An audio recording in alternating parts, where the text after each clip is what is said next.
Je te partage un sujet très intéressant pour aujourd'hui. Comment certains gars arrivent à sortir avec des filles qui leur plaisent. Je crois que l'apparence est le facteur le plus important dans la séduction, du moins en ligne. En tout cas, c'est parti juste après 5 secondes d'intro.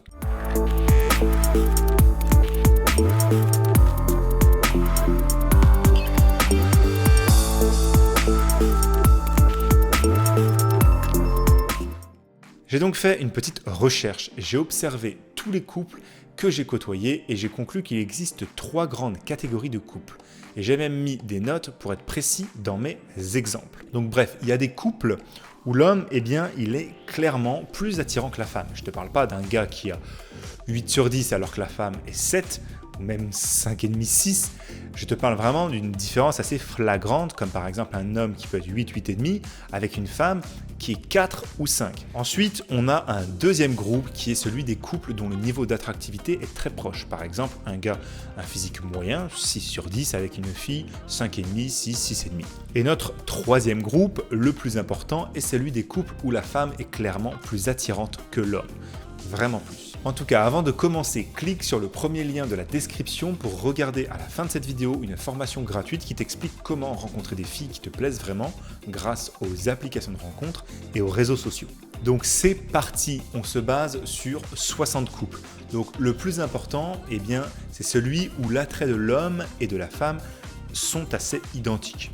On a le groupe où l'homme est clairement plus attirant que la femme, ça compte pour 12 couples, soit 20%. Maintenant, il nous reste le groupe le plus intéressant, celui qui est composé de femmes beaucoup plus séduisantes que leurs hommes, avec 30%. Donc si l'échantillon était plus grand, genre 5000 couples, ça aurait été beaucoup plus intéressant, mais bon, cet échantillon n'est pas super représentatif, il est un petit peu...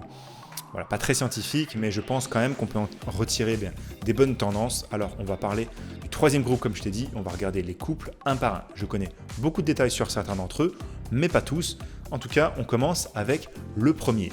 Il est composé d'un homme moyennement beau, donc il n'a pas des traits attirants et ses yeux sont assez asymétriques et un peu ronds, mais il mesure 1m80, ce qui sauve un peu la situation. Je dirais qu'il a une note du coup de 4, 4,5 sur 10. Sa petite amie est mignonne, une fille très charmante avec de grands yeux verts et elle a 7 sur 10. C'est une personne formidable, toujours amicale, toujours souriante. Le gars, d'un autre côté, est plus introverti. Alors comment a-t-il fait ? Ils sont ensemble depuis très longtemps maintenant, figure-toi.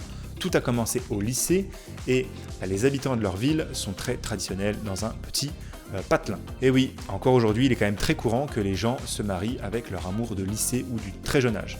Un autre facteur est que les rencontres en ligne à l'époque, elles n'étaient pas celles qu'elles sont aujourd'hui. On n'avait pas de compte Facebook, Instagram, et des personnes n'étaient pas du tout présentes autant sur les applications de rencontres qu'aujourd'hui. Ça a changé selon l'endroit où on vit, mais la plupart du temps, ça a changé. Du coup, garde bien quand même ces deux facteurs à l'esprit quand je te parle. Le deuxième couple, c'est un ancien camarade de classe qui lui a une note de 4 sur 10 et sa petite amie, une fille très mignonne, a une note de 6 voire 7 sur 10 dans ses beaux jours. J'avais l'habitude de traîner avec ce type et j'admets qu'il est cool. C'est un grand parleur, même assez joueur, mais le gars était plus attirant quand même au début de la relation. Il faut dire ce qui est. Il avait de beaux cheveux bouclés, il était relativement en forme physiquement, et 2 ans après le début de la relation, il a pris du poids, ses cheveux sont tombés un petit peu. Donc même s'il est noté 4 sur 10 maintenant, quand leur relation a commencé, c'était plutôt un 6 voire un 6,5. Donc finalement pas loin de la fille, ce qui explique un petit peu. Donc ce que je sais en tout cas, c'est qu'ils ont une relation très amoureuse, alors tant mieux pour eux et donc tant mieux pour lui. Alors 3 maintenant, on va voir un couple vraiment différent. J'ai eu le béguin pour cette fille à un moment donné et je pense qu'elle m'aimait bien aussi, mais elle était dans une relation à ce moment-là, alors ça n'a pas marché. Quand elle a rompu avec son petit ami, moi j'étais dans une relation à mon tour, donc du coup, mauvais timing dans les deux sens. Quoi qu'il en soit, après avoir rompu avec le gars qui était très attirant, elle a commencé à sortir avec un gars un peu bizarre. Je connais ce type personnellement et il a vraiment quelque chose qui cloche chez lui. Il est petit, son comportement en plus est déplaisant. Et toutes les personnes que je connais ont essayé de l'éviter, mais bon, il suppliait d'aller prendre un café ou d'aller au cinéma avec elle, elles ont fini par lui donner une chance. C'est improbable, mais bon, comme quoi la persistance parfois. Et ça s'est passé exactement la même chose du coup avec cette fille, il la suppliait, lui demandait constamment de lui donner une chance et elle a fini par le faire. Leur relation était un peu toxique par contre, elle le traitait comme un paysan, menaçant constamment de mettre fin à leur relation. Donc Même s'il a réussi à sortir avec cette fille, lui, il n'a pas trouvé le véritable amour. C'est pas très sain. Ils ont fini par se séparer au bout de quelques mois. Alors maintenant, en 4, on va parler du couple suivant. J'ai un tel déclic à chaque fois que je vois une photo d'eux. Il s'agit de la fille avec laquelle j'ai eu ma première expérience au lycée, les premiers bisous. C'est vraiment divertissant et instructif. Bref, cette fille, elle est la définition, on va dire même du terme cute. Cheveux blonds, les yeux verts, belle pommette, facilement un 7 voire un 8 sur 10. Selon ton goût encore une fois. Mais maintenant, parlons du gars. Son visage est moyen, mais il est obèse. Il n'a pas seulement un léger surpoids, je te dis vraiment, il est gros. Et pour autant, ils se sont mariés. Ils sont mariés maintenant. J'ai à moitié ri et à moitié pleuré quand j'ai vu les photos de leur mariage. Je connais pas tous les détails, mais ils travaillaient comme serveur de bar, donc rien de bien extraordinaire.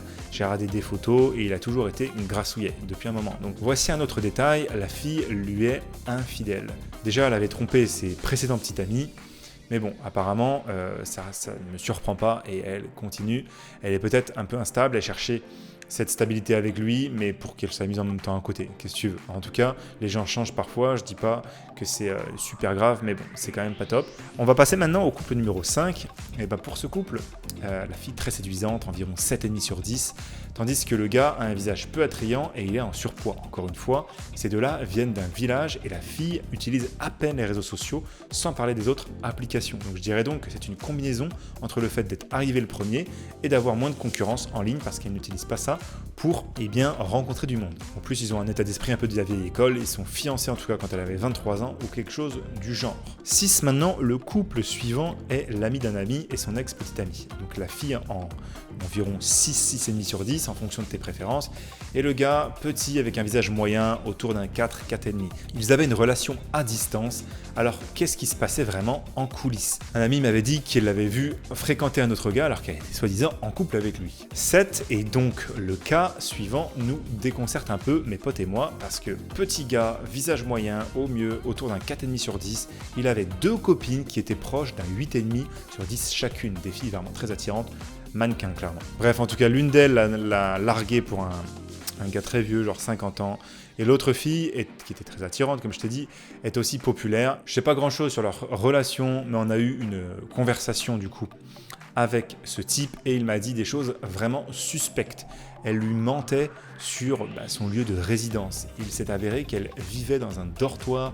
Elle lui avait dit qu'elle voulait pas dire ça parce qu'elle avait honte, etc. Et que c'était la raison pour laquelle elle lui mentait. Bref, à part ça, elle était vraiment chaude et froide en même temps. Elle le couvrait de cadeaux, puis l'ignorait dans ses messages.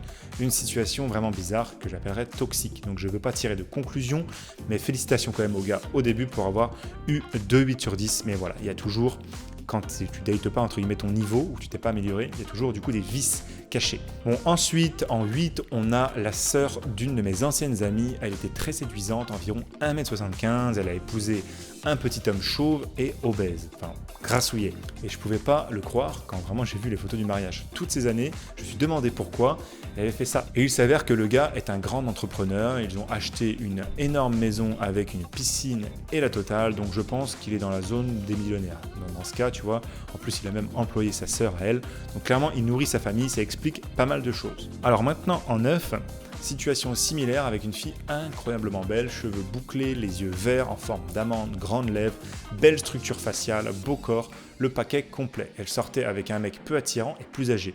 L'appeler un 3 sur 10 même, ça aurait été un compliment pour ce gars. Encore une fois, je me demandais comment. Puis j'ai remarqué un truc dans les photos. Des voitures chères, des motos, des vacances luxueuses. Un autre cas d'un mec un peu sugar daddy, combiné au fait qu'il vive dans une petite ville, donc les choix qu'elle avait étaient probablement limités, surtout à son âge. Alors maintenant, en 10, on a un de mes anciens camarades de classe, visage moyen, mais plutôt en surpoids, environ 3,5 sur 10. Sa petite amie, elle était très mignonne, environ 6,5, 7. Encore une fois, il a été le premier, ils étaient ensemble depuis le lycée, et c'était le gars le plus populaire de son école, donc le statut à l'époque a joué un rôle. Entre nous, je doute qu'elle lui donnerait une chance si elle le rencontrait aujourd'hui. Maintenant, en 11, notre dernier couple, avant de tirer nos conclusions, une fille extrêmement séduisante avec un visage presque parfait et un corps idéal. Je donnerais franchement une note de 9 sur 10. Elle est avec un gars qui est environ 6. Encore une fois, il est venu en premier, elle était au lycée quand ils se sont rencontrés et ils ont toujours été ensemble. Alors maintenant, voyons enfin ce qu'il en ressort. Comme tu l'as peut-être remarqué, il y a des tendances claires dans cette vidéo. Si un homme est beaucoup moins attirant que sa petite amie, soit il est arrivé le premier, soit il a travaillé son statut social, eh bien soit il s'est vraiment amélioré physiquement, ou soit, bon, il utilise un peu mes techniques, ou soit il est dans une relation toxique. Et j'ai remarqué que dans ces scénarios, ce qui rapproche le plus du véritable amour, eh bien c'est quand on arrive le premier et qu'on reste avec son amour de lycée pendant toute la vie sans se rendre compte de sa véritable valeur, en tout cas les femmes. Les autres relations sont pas forcément à jalouser, mais il y a des exceptions où le gars n'est pas aussi attirant que la fille, mais où elle l'aime vraiment et elle ne veut pas pour son argent ni pour son statut. Ça arrive. Mais ce n'est pas la règle générale et n'oublie pas que certains de ces couples dont on parle datent d'il y a 6 ou 7 ans et le jeu change de plus en plus rapidement, surtout les 5 dernières années. À mon avis, ces scores ont bien baissé, on fera le point plus tard. Et une dernière chose, même si certains de ces gars ont réussi à avoir une fille bien plus attirante qu'eux, eh bien c'est probablement un de leurs seuls succès et ce ne sera pas la suite le jour où la relation se finira. Je dis pas qu'il n'y en a pas, mais c'est extrêmement rare et on parlera de ces types là dans une autre vidéo. Donc mon conseil est le suivant, si tu es au moins un normie, donc c'est-à-dire entre 5 et 6,5, 7, eh bien rencontre vraiment autant de filles que tu peux pour développer ton game et ta confiance. Et plus tu en rencontres, eh bien voilà, tu auras aussi ta chance, elle sera décuplée. Par contre, si tu es très jeune, eh bien dépêche-toi à la sortie du lycée de trouver une jolie fille avec un bon cœur et vivez heureux pour toujours, tu auras moins de galères. Maintenant, si tu es un Tchad ou que tu es devenu un Tchad, alors tu peux suivre la voie du joueur, du gars qui fait du game, sortir avec plusieurs femmes pour trouver la meilleure. Là, tu peux te faire plaisir du moment que t'es pas un sale con. Quand je parle de Tchad, sache qu'il n'est pas impossible de gagner des points physiquement et ensuite de paraître donc Tchad sur tes photos, du moins quand tu plisses un petit peu les yeux et que tu as des bonnes postures. Sur Tinder, sur les réseaux sociaux, c'est ma spécialité. Tu verras dans la description une formation gratuite à ce sujet. Je suis vraiment curieux de connaître tes propres histoires de gars qui sortent avec des filles sensationnelles. Donc pareil, mets-moi ça en commentaire. En tout cas, merci d'avoir regardé la vidéo jusqu'à la fin. On se voit dans le prochain épisode. Je te mets des vidéos ici. C'était William. Ciao!